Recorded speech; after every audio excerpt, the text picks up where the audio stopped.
to be with my three good companions, just my rifle, pony and me.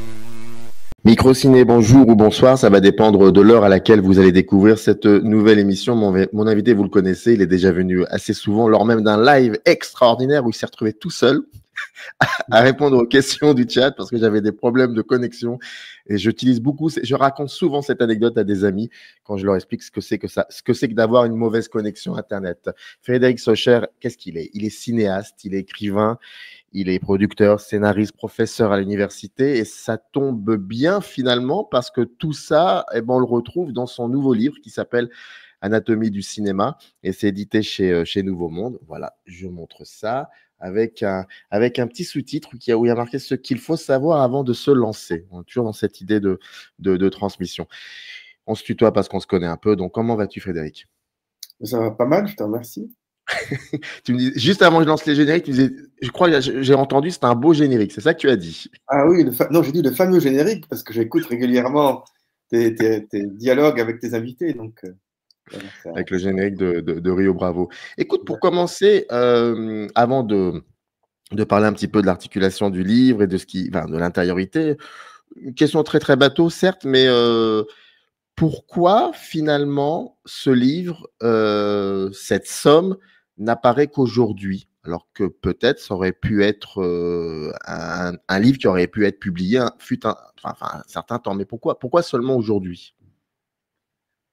Alors, d'abord, je vais répondre à ta question, mais je voudrais peut-être, si tu en es d'accord, préciser le sous-titre, ce qu'il faut Bien savoir sûr. avant de se lancer, puisque ce livre, en fait, il a trois publics possibles.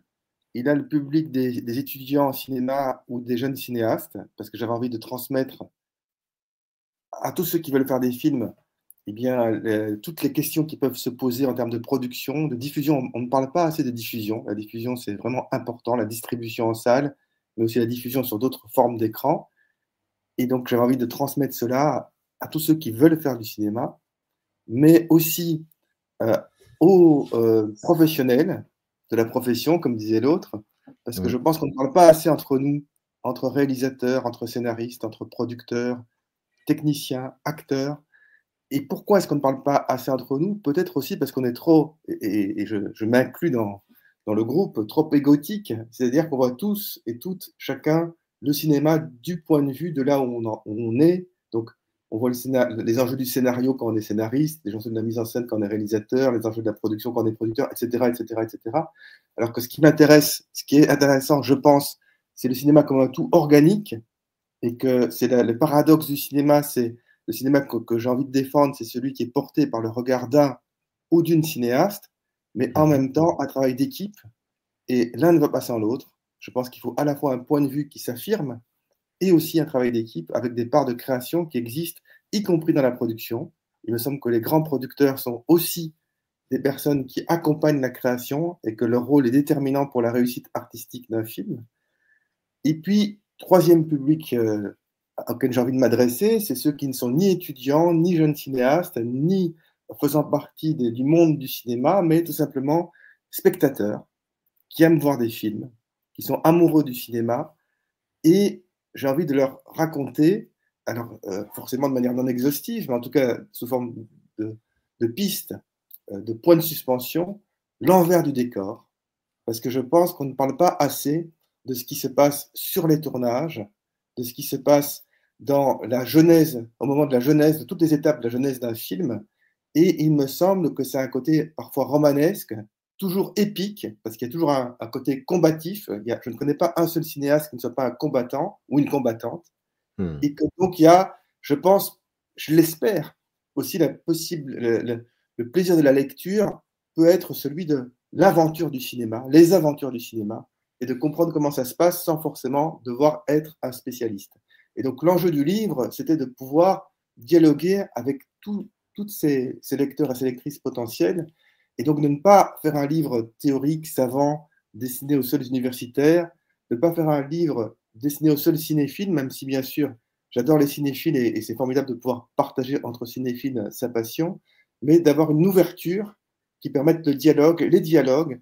Et c'est ce qui m'amène à répondre à ta question. Je pense que j'ai dû faire tout le chemin qui est le mien avant de pouvoir arriver à essayer de parler à tous ces publics différents, parce que ça demande de moi-même avoir pu, comme tous les cinéastes, vécu des montagnes russes, des hauts et des bas, et que donc il faut un petit peu d'expérience, et puis de l'expérience aussi dans l'enseignement, dans la transmission, puisque j'accompagne les films des étudiants dans un master que je dirige depuis 20 ans, il fait de ses 20 ans cette année, et donc je suis très très heureux quand les anciens étudiants font des longs métrages, parce qu'il y en a de plus en plus qui font des films qui sortent en salle, et même qui sont parfois sélectionnés dans les grands festivals, y compris à Cannes.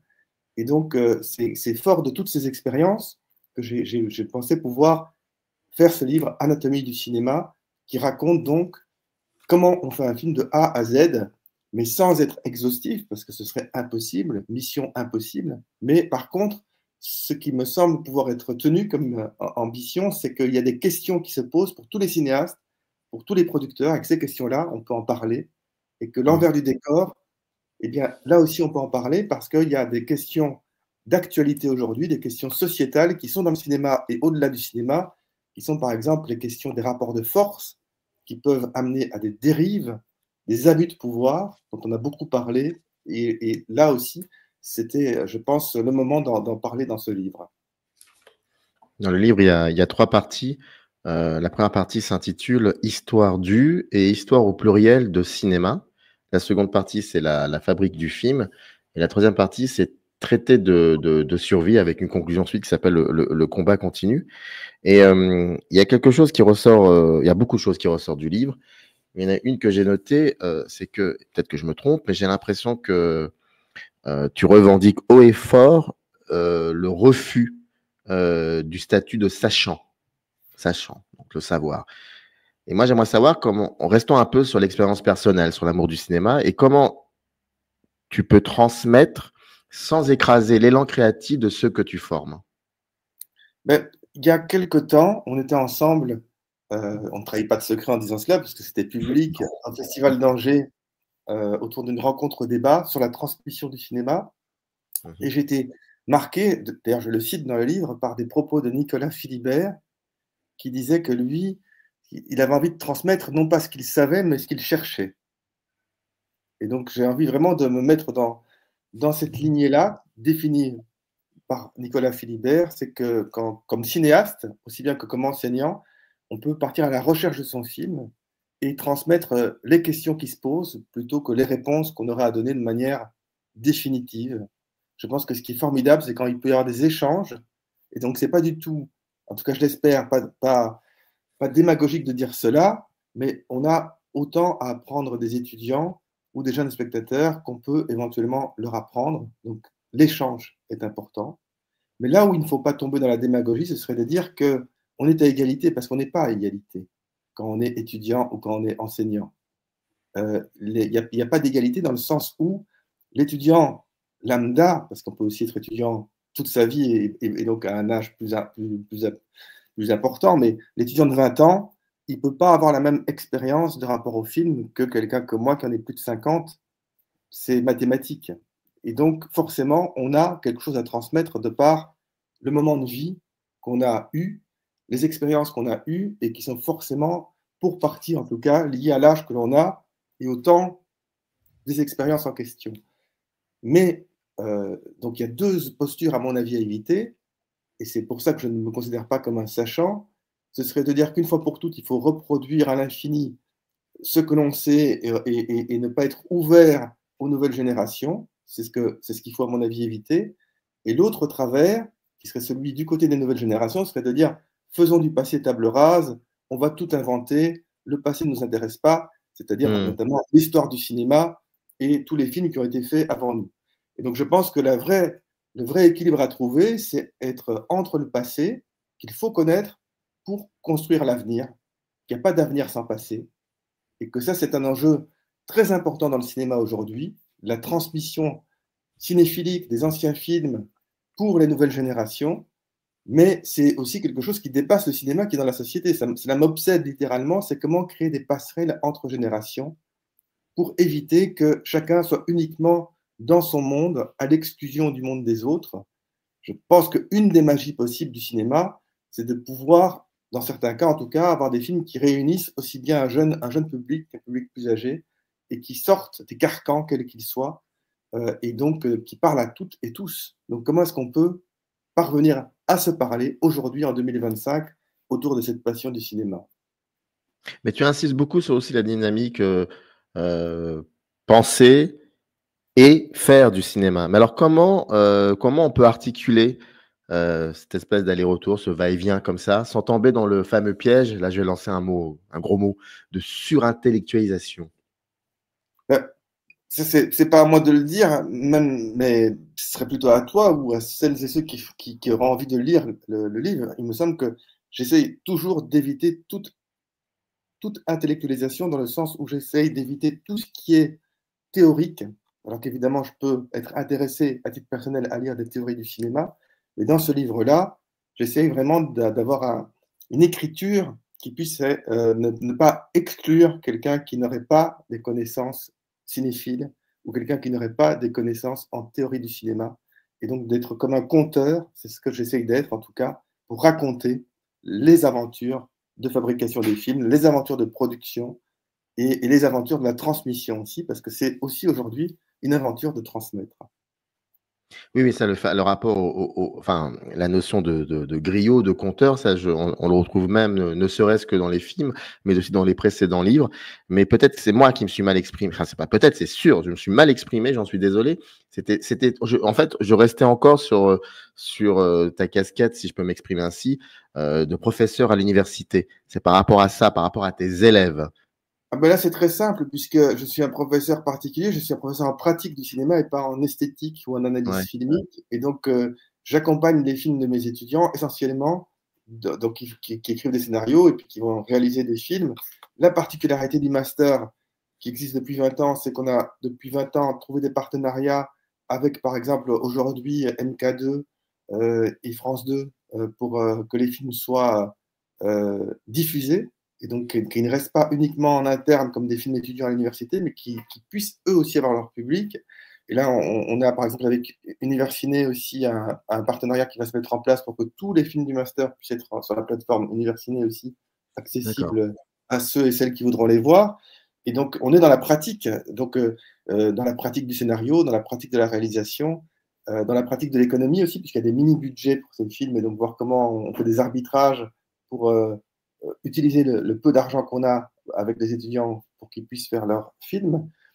Et donc, il n'y a rien de théorique là-dedans, mais ça n'empêche en fonction des projets de films, de pouvoir montrer en cours des extraits d'un autre film d'un grand cinéaste pour voir s'il y a les mêmes questions de mise en scène ou les mêmes questions de narration qui se posent, comment on peut s'en inspirer ou au contraire s'en détacher, mais dans le concret des choses, pas dans la théorie. Mais cela dit, je respecte par ailleurs grandement la théorie du cinéma et tous mes collègues qui font de l'analyse filmique. Donc c'est complémentaire, l'un n'exclut pas l'autre. Mais effectivement, je pense, j'ai toujours pensé, et je continue à penser que la théorie peut alimenter la pratique et la pratique peut alimenter la théorie, mais simplement, il ne faut pas que ça ait lieu en même temps. Je pense qu'il n'y a rien de pire, par exemple, qu'un cinéaste qui, sur son tournage, commencerait à faire la théorie du cinéma et à intellectualiser ce qu'il est en train de faire, parce qu'il y a quelque chose de profondément euh, presque instinctif parfois qui se passe sur un plateau de film, et il faut pouvoir être à l'écoute des acteurs et des techniciens. On n'est pas en train de théoriser sa propre réalisation. Mais par contre, une fois que le film est terminé, on peut parfaitement analyser ce qui s'est passé pendant le tournage, ou voir analyser le film de l'extérieur une fois qu'il sera terminé, comme le font certains de mes collègues dans des cours d'analyse filmique. Mais ce n'est pas ces cours-là que je donne. Donc j'espère, en tout cas en ce qui me concerne, éviter toute démarche qui serait dans l'exclusion sous prétexte d'un savoir, mais au contraire d'essayer d'être sans arrêt en train de mettre en cause son savoir pour progresser, avancer dans le cœur des choses, dans le corps des choses. On va y revenir après sur le rôle interprétatif des techniciens, mais voilà, enfin, de celles et ceux co-crée le film avec toi, ça, tu en parles beaucoup. Alors, je rappelle, c'est Anatomie du cinéma, c'est édité chez Nouveau Monde. Il y a beaucoup de choses dans le livre. Malheureusement, on ne pourra pas parler de tout, donc je me suis permis de picorer, comme on dit, certains moments, certains instants du livre, et c'est pour ça que on va continuer. Mais là, maintenant, j'aimerais bien qu'on parle un peu aussi des racines, la cinéphilie, l'héritage. Il y a pas mal de choses que j'ai notées.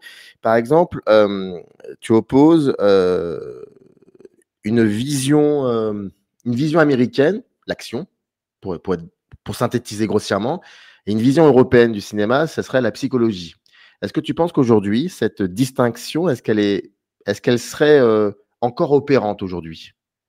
Alors, c'est pas moi qui fait cette distinction, c'est Bertrand Tavernier que je cite dans le livre, et je cite en adhérant à son propos, mais en adhérant aussi à sa réserve, puisque lui-même émettait une nuance à cette règle générale qui, d'après lui-même, avait de nombreuses exceptions, et je suis évidemment d'accord avec ça, c'est-à-dire que globalement, non pas les films américains, mais les films hollywoodiens, parce que dans le cinéma indépendant américain, il y a des approches qui sont sensiblement les mêmes que celles qui existent dans le cinéma européen.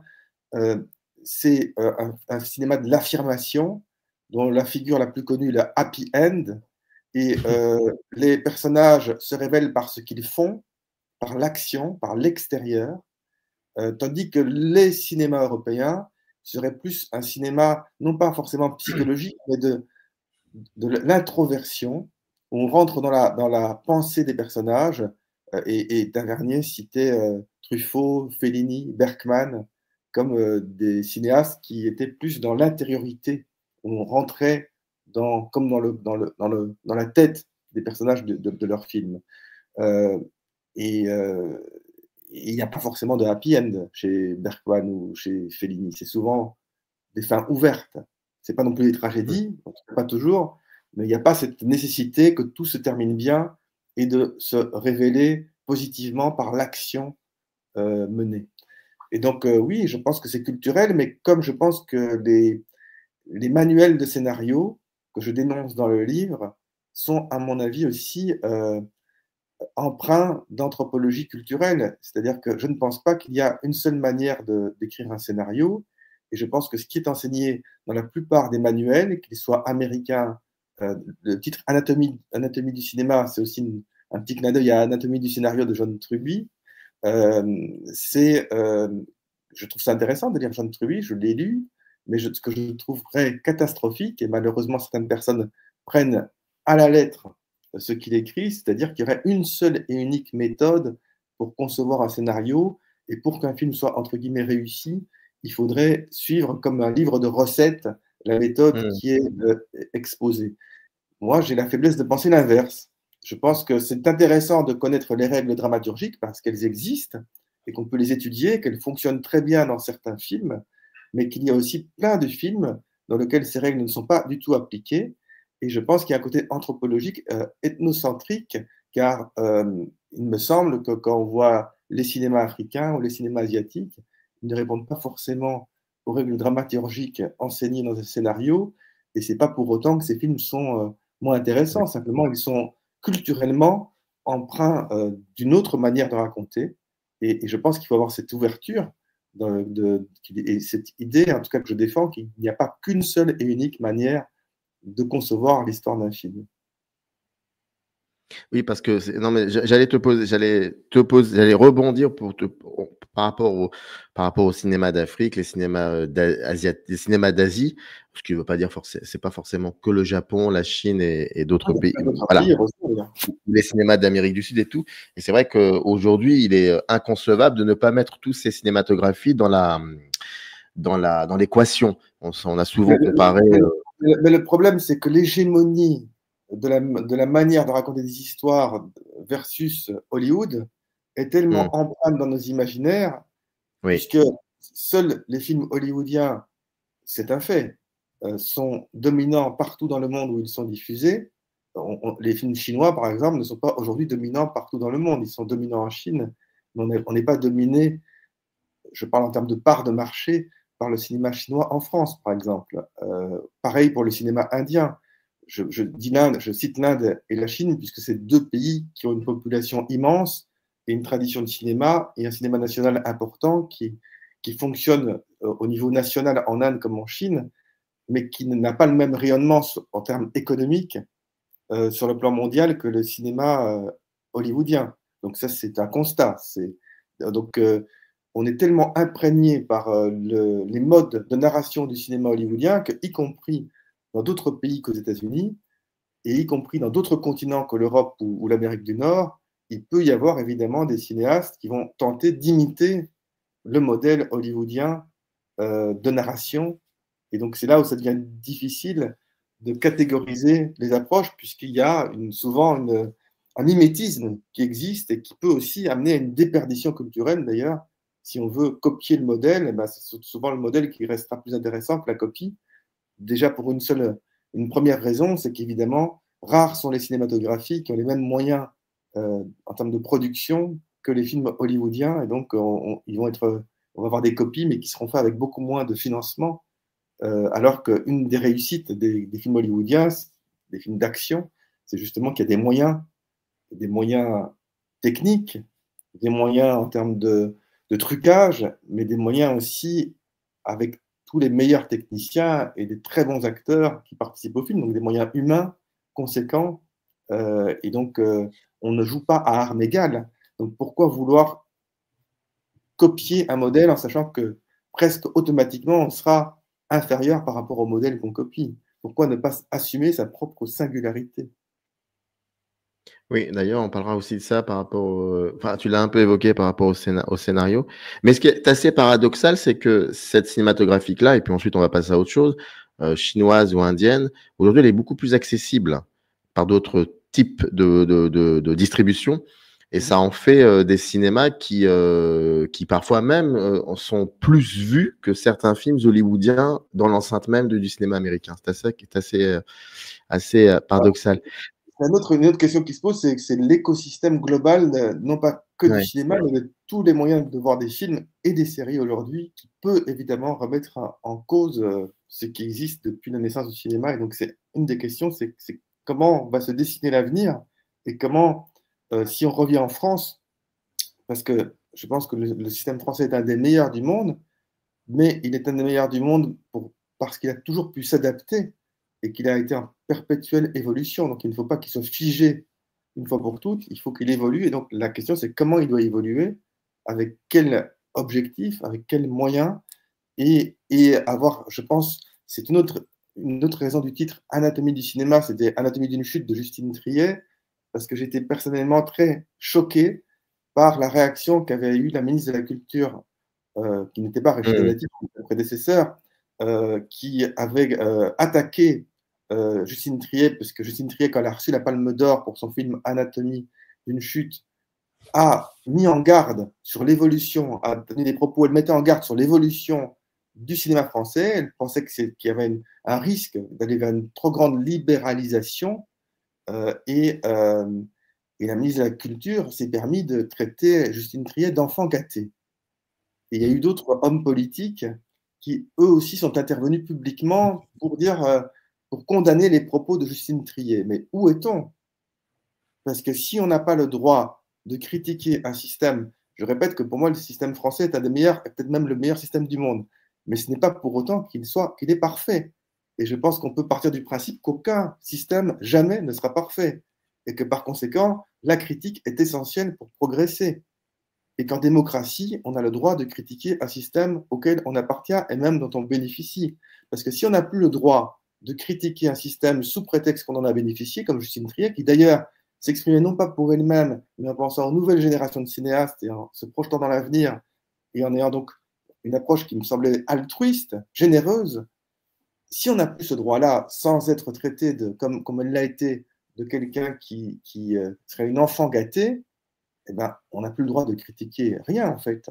Puisque, prenons l'inverse, quelqu'un qui n'a pas, comme Justine Triet, son film en sélection à Cannes, et qui n'a pas, comme Justine Triet, eu l'avance sur recette ou bénéficié du système français, qui critiquerait le système, alors lui non plus, ou elle non plus, on ne l'écouterait pas, puisque ce serait un ou une personne aigrie, puisqu'elle n'aurait pas bénéficié du système. Donc, si on bénéficie du système on ne peut pas le critiquer parce que sinon on a un enfant gâté, et si on n'en bénéficie pas, on ne peut pas le critiquer parce que sinon on est aigri. Donc, résultat des courses, on ne critique jamais le système.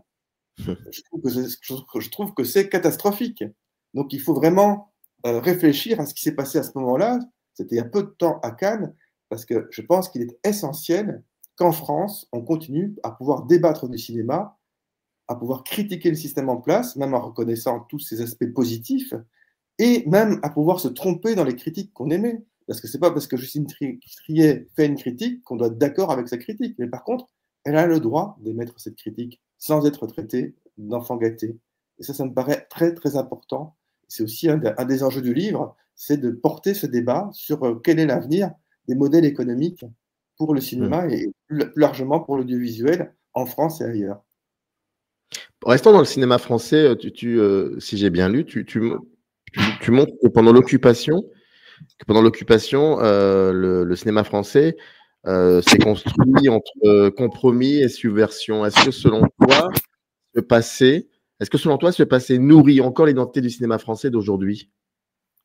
Non, ce qu'il y a, c'est qu'il y a pas mal d'historiens qui considèrent la période de l'occupation comme l'âge d'or du cinéma français, pour plusieurs raisons. D'abord parce qu'il y a des grands classiques, d'ailleurs Bertrand Tavernier lui-même, c'est quelqu'un de très important, Bertrand Tavernier, pour moi, parce que quand j'ai fait mon premier long métrage, il a été là pour me soutenir alors qu'on ne se connaissait pas. Et c'était un cinéaste qui avait une vraie générosité cinéphilique. Il a toujours essayé de partager ses découvertes cinématographiques et une générosité aussi pour les cinéastes de manière globale.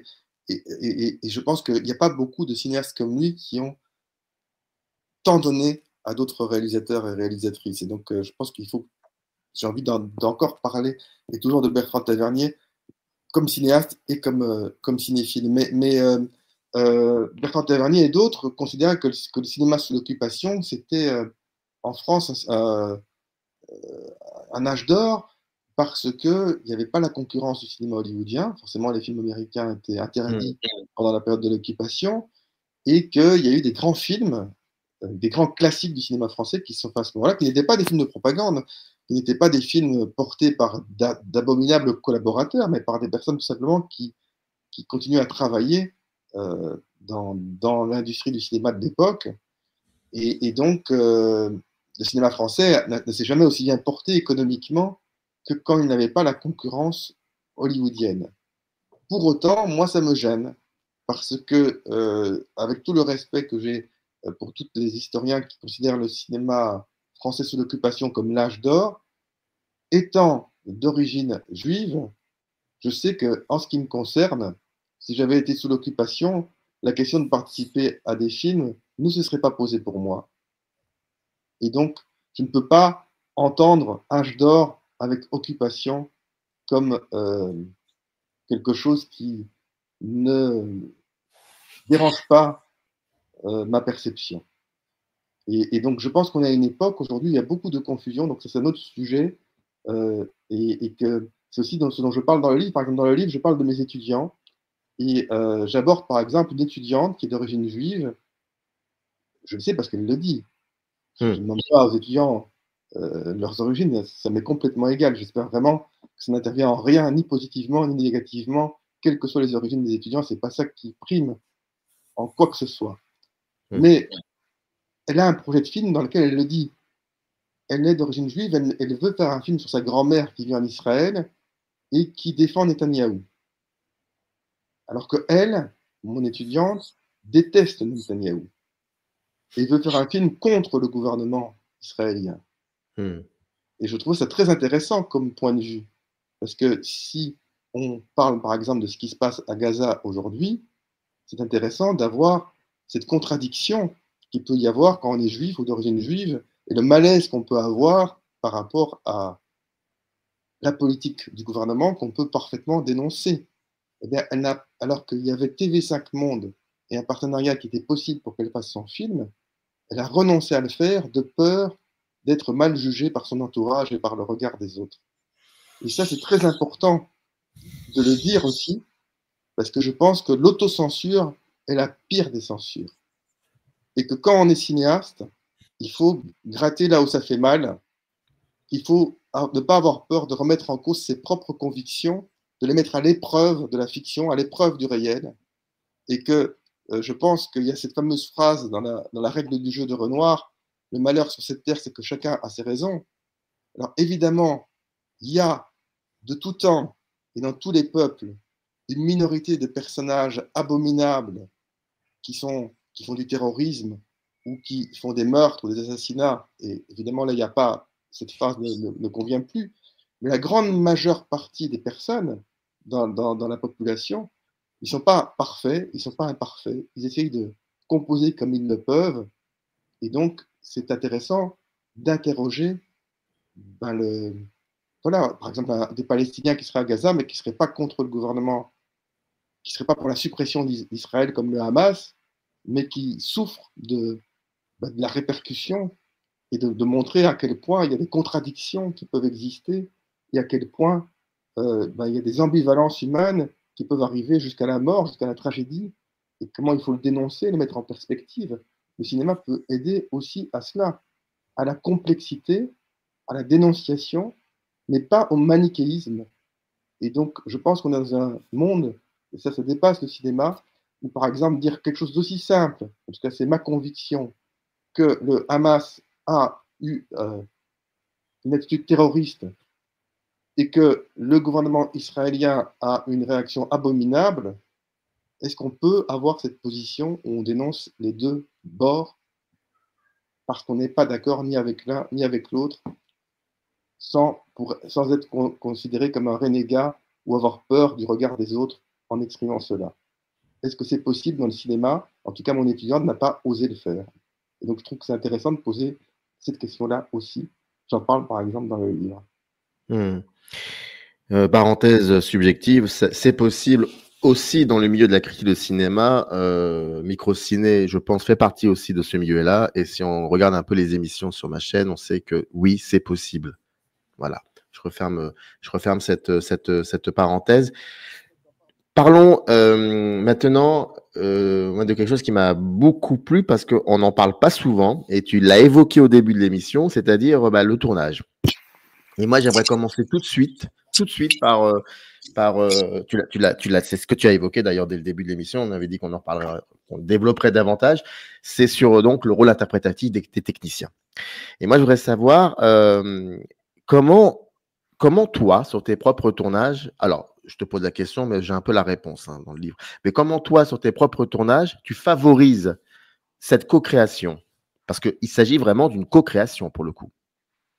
Ah oui, alors, je pourrais même aller plus loin en disant que alors, c'est valable pour nous toutes et tous, si on est honnête avec nous-mêmes, c'est qu'on est tous plus ou moins des imposteurs.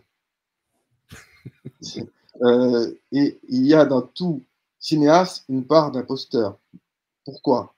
Parce qu'il n'y a aucun cinéaste au monde, je pense, qui peut être qualifié autant que tous les chefs de poste qui sont sur le tournage. Être à la fois aussi fort que le chef opérateur pour l'image, aussi fort que l'ingénieur du son pour le son, aussi fort que le chef décorateur pour le décor, aussi fort que le chef costumier, la chef costumière pour les costumes, aussi bon acteur que les acteurs principaux, aussi talentueux que le compositeur de la musique du film pour composer la musique. Donc c'est quand même très étonnant. C'est-à-dire que c'est un métier où on doit s'entourer de talents qui sont plus talentueux que vous dans leur domaine, mais qui acceptent d'être votre interprète. Donc c'est pour ça que pour moi, les grands techniciens sont des interprètes au même titre que les acteurs et qui mettent leur part de création, car dans les acteurs, il y a une part de création essentielle pour la réussite d'un film, mais dans les grands techniciens aussi, il y a une part de création essentielle pour la réussite d'un film, mais au service du film et pas au service d'eux-mêmes. C'est-à-dire que pour moi, la technique ne doit jamais être une fin en soi. C'est un moyen pour raconter quelque chose, et donc il faut que ce soit au service du film et donc mis en scène, donc au service du réalisateur ou de la réalisatrice.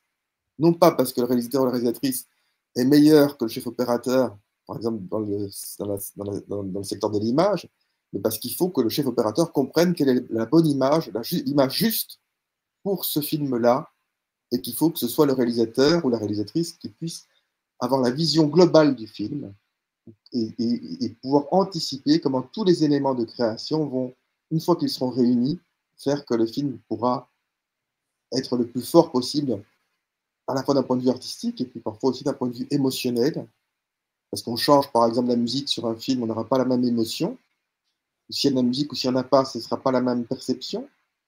Et donc il faut qu'il y ait une personne qui soit la coordinatrice de l'ensemble des parts de création qui sont sur le film. Et c'est pour cela que le rôle du réalisateur ou de la réalisatrice, j'insiste, ou de la réalisatrice, ce n'est pas une question genrée. C'est aussi bien valable pour un homme que pour une femme. C'est pour ça que le rôle du cinéaste ou de la cinéaste est essentiel pour la réussite d'un film. Tout comme toutes les parts de création et qui vont permettre au film de prendre cette réelle dimension. Mais pourquoi j'insiste là-dessus? Parce qu'il y a eu un débat, y compris dans une de tes émissions, sur le patriarcat et sur la politique des auteurs.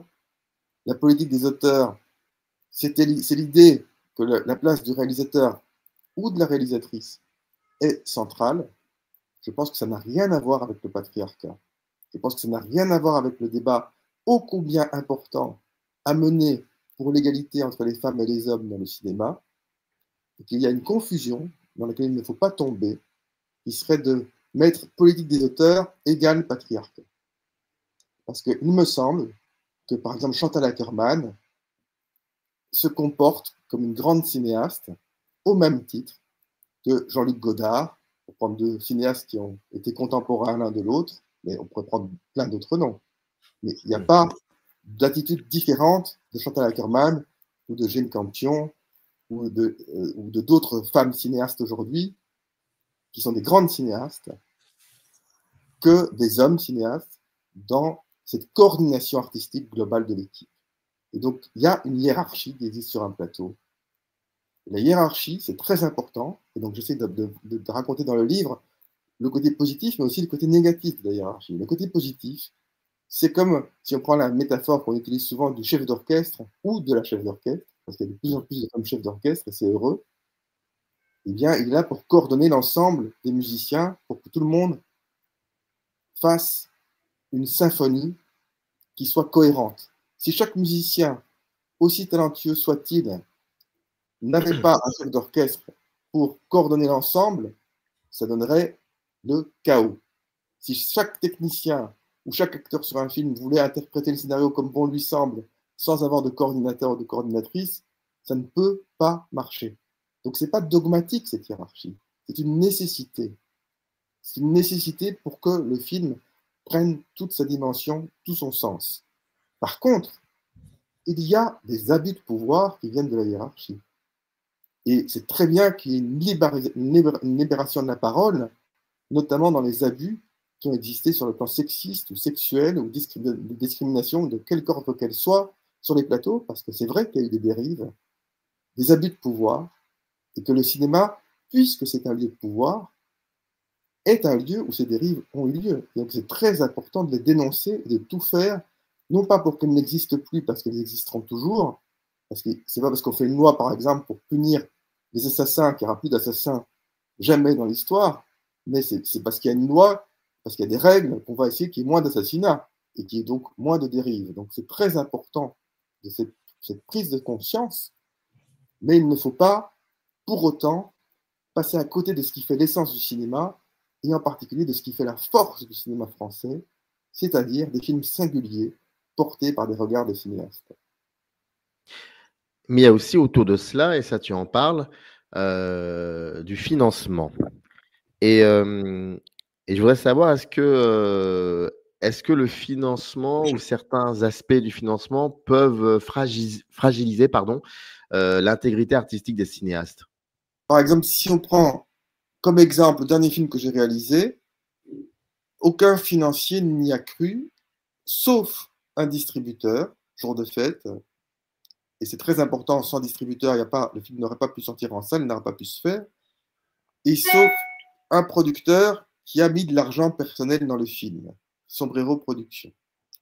Mais les chaînes de télévision n'y ont pas cru, en disant, pour ceux qui n'ont pas vu le film, le pitch, c'est une scénariste qui est interprétée par Agnès Jaoui, qui a fait une masterclass dans une école de cinéma sur le scénario. On va se rendre compte que le directeur de cette école de cinéma, qui est interprété par Jonathan Zakaï, est son amour de jeunesse et qu'en fait, tout ce qu'elle va dire dans son cours sur le scénario est en rapport avec leur amour passé. Et donc, il va avoir une double lecture et un enjeu qui va être est-ce qu'ils vont se retrouver ou pas à la fin de la masterclass, tous les deux, parce qu'on va comprendre qu'il l'a fait venir aussi parce qu'il avait des comptes à régler avec ce passé. Eh bien, les financiers, les chaînes de télévision disaient ça ne va intéresser personne. C'est un film sur le cinéma qui ne m'intéressait que les gens du cinéma. Et pourtant, le film a fait un bon score en salle, est sorti sur 170 copies. En deuxième semaine, c'est monté à 280 copies, parce qu'il y avait suffisamment de spectateurs pour avoir plus de copies en seconde semaine. Et donc, démonstration a été faite que, par exemple, les chaînes de télévision qui ont refusé le film se sont trompées dans leur diagnostic. Et donc, c'est vrai qu'il y a un vrai problème aujourd'hui qui se pose, c'est sur quels critères finance-t-on un film? Le cinéma n'est pas une science exacte, c'est fort heureux, et donc il n'y a pas de certitude quand on lit un scénario de pouvoir, comme certains le prétendent, savoir qu'il va ou pas avoir un succès, qu'il va ou pas rencontrer le public. Et donc, sur quels critères on se base? Si on se base sur les critères des manuels de scénario, et il y a dans certaines chaînes de télévision des fiches de lecture qui, comme s'il fallait mettre dans des cases des films, donc sous le modèle de ces manuels de scénario, est-ce que c'est ça la bonne méthode? Est-ce que c'est en fonction de la réussite commerciale du précédent film du même réalisateur?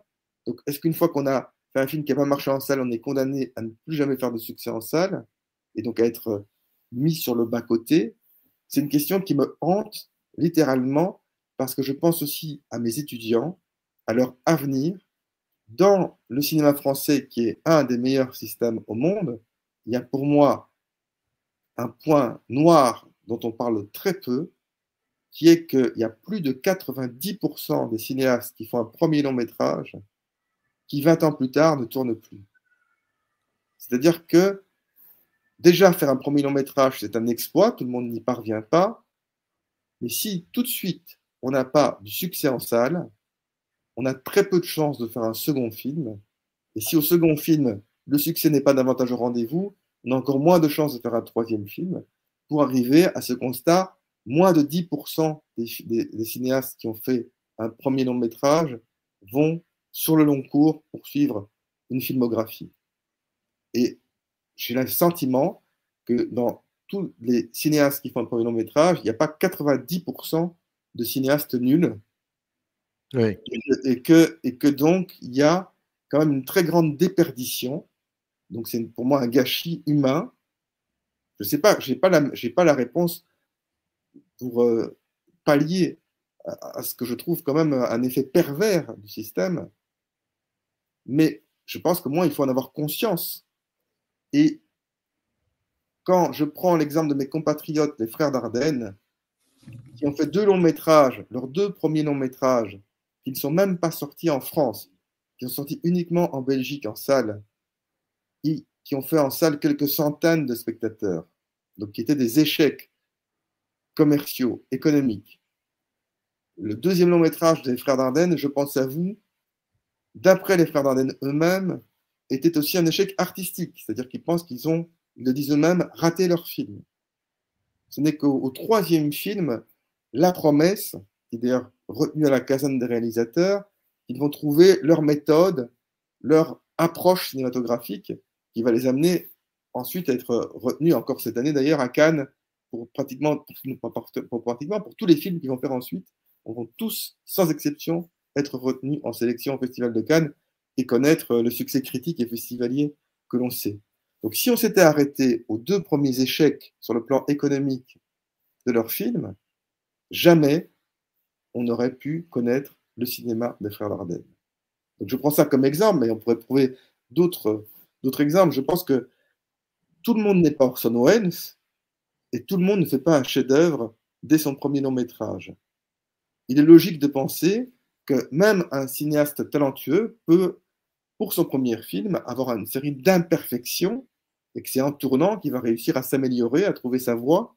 Et si on est dans le coup près, ou que si dès le départ on n'a pas le succès et que next on passe à quelqu'un d'autre, ça pose vraiment une question d'approche du cinéma aussi, d'approche humaine qui mérite réflexion. Encore une fois, je n'ai pas la solution miracle, je n'ai pas une proposition à faire pour changer les choses, mais ça me hante, d'abord à titre personnel. J'ai eu la chance jusqu'ici de faire 5 films, mais voilà, j'ai un nouveau projet, j'espère que j'en ferai un 6e, et à chaque fois on se dit est-ce que ce sera le dernier, est-ce qu'il y aura encore la chance de poursuivre, puisque le cours de la vie a été relativement un succès, en tout cas un succès factuellement par rapport au coût de production du film, donc il a eu suffisamment de spectateurs pour être rentable, donc j'espère que j'aurai plus de chance, plus de facilité pour mon prochain projet, mais je ne pense pas qu'à moi comme cinéaste, je pense aussi aux autres cinéastes. Je connais plein de cinéastes dont j'apprécie le travail qui n'arrivent plus à trouver des financements pour leurs films. Et la plupart du temps, ils ont un point commun, c'est que le dernier film qu'ils ont réalisé a été un échec économique. Et donc, ils sont comme mis sur le bas-côté. Donc, c'est ce que j'appelle dans le livre la machine à broyer. Donc, je pense qu'il y a quelque chose de merveilleux dans le cinéma. Et le rêve du cinéma, il n'y a rien de plus magnifique quand on aime faire des films, quand on aime tourner. Et donc, c'est quelque chose d'exceptionnel. Et on est des privilégiés, nous, cinéastes qui arrivons à faire nos films. Il ne faut pas l'oublier. Mais il y a aussi cet aspect-là, qui est la machine à broyer, qui existe. Et je pense qu'il faut en avoir conscience, d'abord pour survivre, c'est le traité de survie, mais aussi pour ne pas perdre sa vie en ayant commencé à faire des films et puis en n'arrivant plus jamais à en faire. Enfin, pour moi, le pire des défauts, et j'espère ne jamais l'être, c'est être aigri. Et je connais dans mon entourage certaines personnes qui le sont devenues parce qu'elles se sont pris tellement de soufflets, de refus, d'indifférence que elles sont dans un profond mal-être. Et j'ai la faiblesse de penser qu'on n'a qu'une vie et que donc il faut vraiment ne pas s'enferrer dans cette posture de malheur, en fait. D'où l'importance aussi pour moi des critiques et des festivals, parce que les critiques et les festivals, je pense, ne doivent pas avoir les mêmes critères que ceux du marché, c'est-à-dire uniquement la question de la rentabilité économique.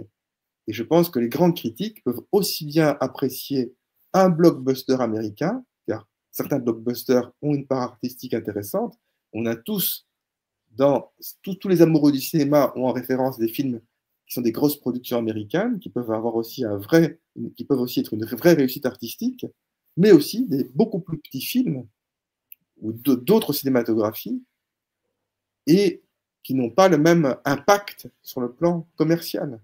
Et donc, pour moi, les critiques, comme les festivals, sont un contre-pouvoir essentiel à cette seule logique économique. Ouais, c'est ce que tu dis dans le livre, mais bon, restons sur la critique. Il n'y a pas beaucoup de cinéastes qui prennent en considération la critique de cinéma. Toi, je sais que c'est un aspect c'est un métier qui est très important pour toi. Et quand je viens de dire le mot métier, je connais des amis critiques de cinéma déjà qui me contrediraient sur le terme en disant non, c'est pas un métier, Samir. Donc, mais je sais que toi, c'est très important et c'est fondamental pour toi. Restons sur ou avec les critiques. Moi, je voudrais savoir par rapport c'est l'heure des influenceurs, c'est les réseaux sociaux. Tu dis bien la prolifération d'avis rapides. Moi, j'aimerais bien savoir un peu comment on peut maintenir une exigence critique face à tout ça. Et puis surtout, est-ce qu'aujourd'hui, on peut distinguer la critique amateur et la critique professionnelle? Mais d'abord, il y a un premier critère qui est très simple, mais qui est pour moi déterminant, c'est de signer sa critique. Je veux dire par là, pas sur un pseudonyme. Enfin, on peut avoir un pseudonyme, mais être identifié comme critique.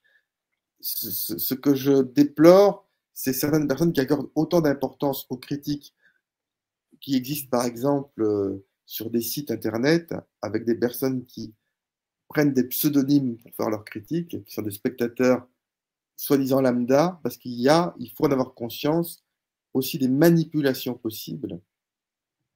Par exemple, sur des sites pour prescrire un film quand il sort en salle, qui dit que toutes les personnes qui s'expriment ne sont pas télécommandées par exemple, le distributeur du film. Ah. Donc, en tout cas, pour moi, quand un critique assume sa critique, C'est-à-dire qu'il y a une signature, ça n'a rien à voir avec le fait d'une critique qui n'est pas signée ou qui n'est pas identifiable à une personne. C'est-à-dire, on peut même avoir quelqu'un qui écrit sous un pseudo et à la limite on ne sache jamais qui c'est pas ça la question, mais qui soit identifié à un média, à un parcours, qu'on voit les critiques précédentes qu'il a faites sur d'autres films, donc on voit quel est le profil de la personne qui s'exprime, à minima. Ensuite, je pense que c'est la fameuse phrase de Truffaut qui disait on a tous deux métiers sur Terre, le nôtre est celui de critique, puisque évidemment chaque spectateur peut s'exprimer sur un film, et il est très bien qu'il en soit ainsi, avoir son avis, et sans doute plus facilement que sur un livre, ou que sur une peinture, ou que sur une autre forme artistique. Parce qu'il y a un rapport au cinéma charnel que vivent tous les spectateurs, qu'ils soient critiques ou pas, et c'est très heureux qu'il en soit ainsi. Mais pour moi, la critique du spectateur lambda, quel que soit le spectateur, n'a pas le même poids que la critique d'une personne qui voit plusieurs films chaque semaine et donc qui a une connaissance du cinéma tout simplement par l'expérience qu'il a avec les films, par le goût du cinéma, par l'amour du cinéma, par la cinéphilie. Et donc, on ne peut pas mettre les deux sur le même plan. Pour moi, c'est très important qu'il y ait des critiques. Ce n'est pas une question qu'ils soient professionnels ou pas, qui gagnent leur vie ou pas en étant, mais qui ont cette démarche de voir chaque semaine plusieurs films, pendant des semaines, pendant des mois, pendant des années, pendant une vie. Et donc, ce n'est pas la même chose qu'un spectateur qui va 2 fois par an en salle et qui exprime son opinion, qu'on le veuille ou pas. Le fait de voir et de revoir et de voir des films, d'avoir des références, forcément, donne une expertise avec laquelle d'ailleurs on peut ou pas être d'accord, mais qui est une autre approche du cinéma que celle des spectateurs lambda qui s'expriment. Oui, mais Frédéric, pardon, alors je t'interromps, je m'en excuse, hein, je le fais rarement, tu me connais, mais les youtubeurs, par exemple, je ne peux pas ne pas les citer. Moi, je connais quelques-uns, quelques-unes, dont je ne suis pas forcément, je suis pas forcément sensible à leur manière de regarder le cinéma, mais ils voient des films. Ils voient beaucoup de films par semaine. Et d'ailleurs, ils sont suivis énormément, certains même en vivent. Et surtout, les vidéos qu'ils publient sur les films, ils les intitulent critiques. Enfin, ils les nomment critiques. Donc, ça m'intéresserait d'avoir ton regard là-dessus. On arrive au dernier élément qui est sans doute le plus important, c'est les arguments, la réflexion, la pensée sur le cinéma. Et donc, je sais qu'à titre personnel, j'accorde plus d'importance à certains critiques qu'à d'autres.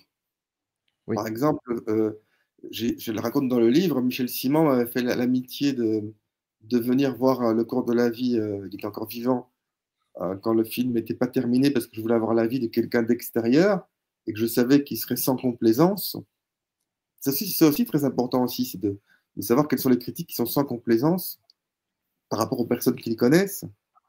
Et donc, son rapport au cinéma, la manière dont il parlait du cinéma, mais je peux citer Jean-Michel Frodon aussi, pour prendre une personne qui est issue des cahiers du cinéma, une autre qui vient de Positif, donc Michel Simon, Jean-Michel Frodon. J'ai eu la chance d'avoir une critique sur un de mes films de Jonathan Rosenbaum aux États-Unis, qui est un grand critique américain. Donc voilà, c'est très important, parce que comme cinéaste en tout cas, je sais que ces personnes, je les estime profondément, je lis leurs articles, je découvre leurs pensées sur le cinéma. Ce ne sont pas que des articles sur des films. Je pense qu'il y a un rapport au cinéma qui est bien plus profond que uniquement lié à l'actualité des sorties, mais qui est sur une pensée du cinéma, sur des approches réflexives sur le cinéma.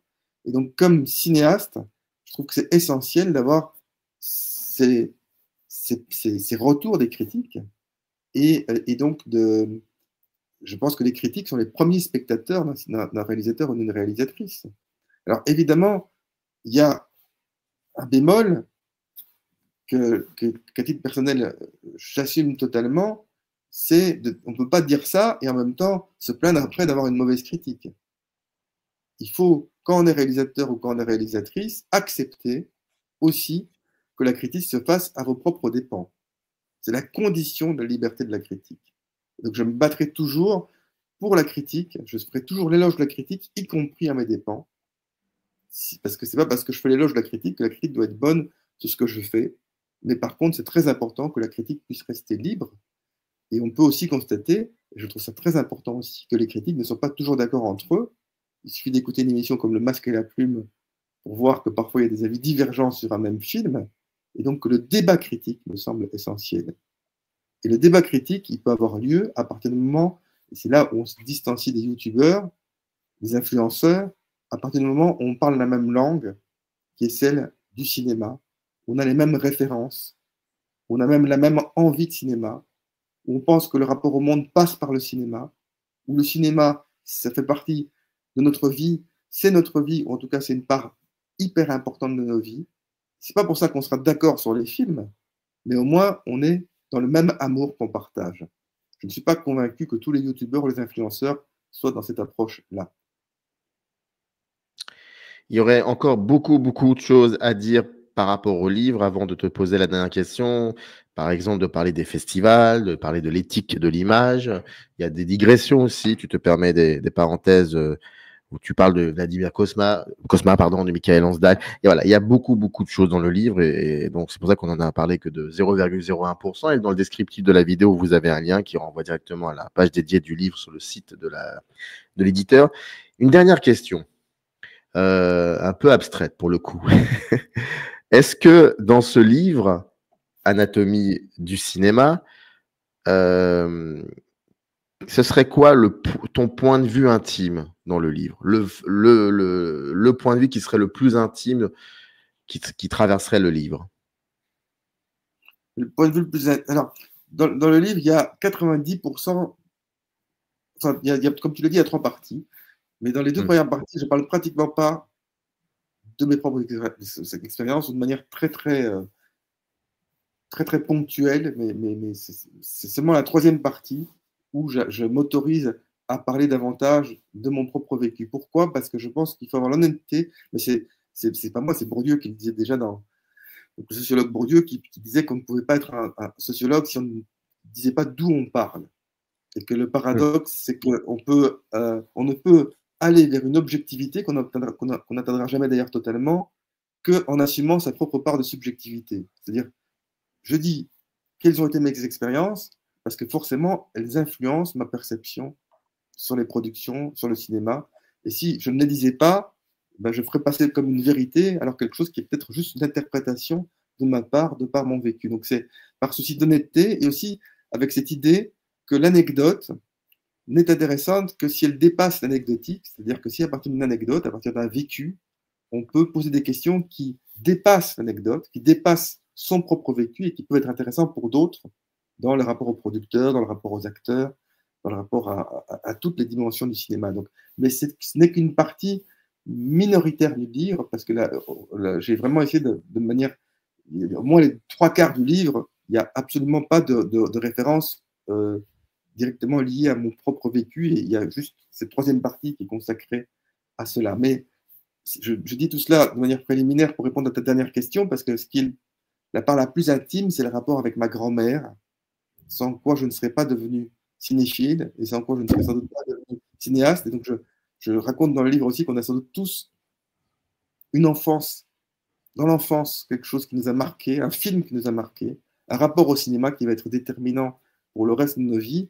Et en ce qui me concerne, c'était ma grand-mère paternelle qui m'amenait toutes les semaines dans une salle de quartier à Bruxelles où il y avait encore une double programmation, c'est-à-dire 2 longs métrages d'affilée.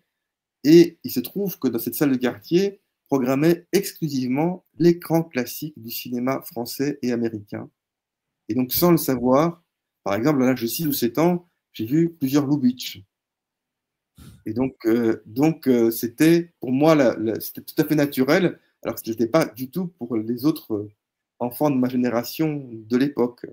Et donc, je suis presque devenu cinéphile sans le savoir, et avec cette idée que plein d'autres ont dit mieux que moi. Serge Danet, l'idée l'exercice a été profitable, monsieur. Donc, cette idée qu'on apprend la vie par le film, par le cinéma. Et donc, c'est pour ça que c'est quelque chose de si important pour moi, mais c'est valable pour, je pense, tous les critiques, pour tous les cinéastes. Alors, chacun en a notre propre vécu, mais on a ce point commun d'accorder une importance primordiale au film. Ce n'est pas juste un divertissement, ce n'est pas juste ça plutôt qu'autre chose, c'est ça et pas autre chose.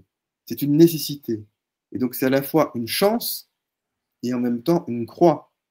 Parce que forcément, quand on veut faire un film et qu'on n'arrive pas à le faire, on ne peut pas le prendre de manière neutre, oh, c'est pas grave, je ne fais pas le film. Non, c'est quelque chose qu'on vit comme viscéralement. Et de la même manière, quand je pense que c'est un point commun de tous les cinéastes aussi, donc je redis mon éloge des critiques, mais c'est vrai que aucun cinéaste, en tout cas je n'en connais pas, n'est masochiste, n'a envie d'avoir des mauvaises critiques. Et donc, quand on a une mauvaise critique, on le prend personnellement. On ne dit pas, ah non, on critique juste mon film, juste le film. Parce que le film et le réalisateur ou la réalisatrice ne font qu'un. C'est comme si c'était son enfant. Et donc, quand on critique votre enfant, vous ne pouvez pas le prendre de manière neutre. Donc, il faut à la fois que la critique reste libre et soit absolument indispensable dans cette dimension de liberté, et en même temps, si on met le cinéma au-dessus de tout, forcément, voilà, on a autant de plaisir, d'épanouissement, et c'est quelque chose d'absolument extraordinaire que parfois de souffrance. Et l'un ne va pas sans l'autre, en fait. C'est les deux parties d'une même pièce. Et il y a cette nécessité de continuer à se battre pour les films, pour que l'imaginaire et le réel ne fassent qu'un.